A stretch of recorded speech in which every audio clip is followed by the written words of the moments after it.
Hi everyone! For today's video, kakauwi lang ni Habi galing sa work. Binilhan ko siya ng Taco Bell kaninang umalis ako. Nagpunta kasi ako sa Harbor Freight para bumili ng mas mahabang ladder, which is kailangan namin, at saka another bumbilya. And then sakto, naka $50 off yung ladder, kaya today lang yon. Kaya nagpunta na ako sa store nila agad para kuhanin siya. And then yung bumbilya naman ilalagay ni Habi dito sa garage para extra ilaw.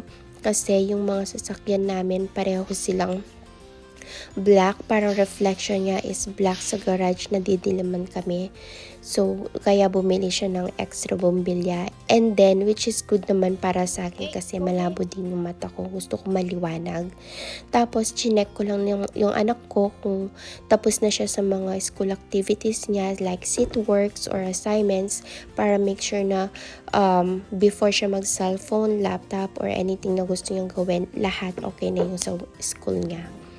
And then, dahil kaninang pagdating before dumating si Habi, nagmerienda kami ng anak ko ng tacos din. Kaya nung dumating siya, busog pa kami, siya na lang muna yung kumain.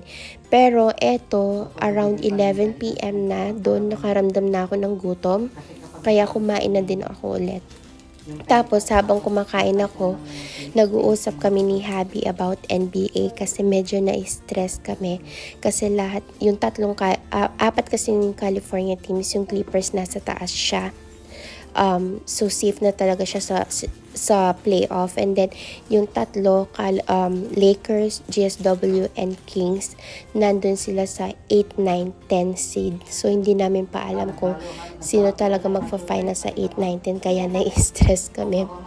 Tapos ayan yung anak ko, sakto yung paglabas niya, nagutom na din siya, kaya sabi ko kumain na din siya ng tacos.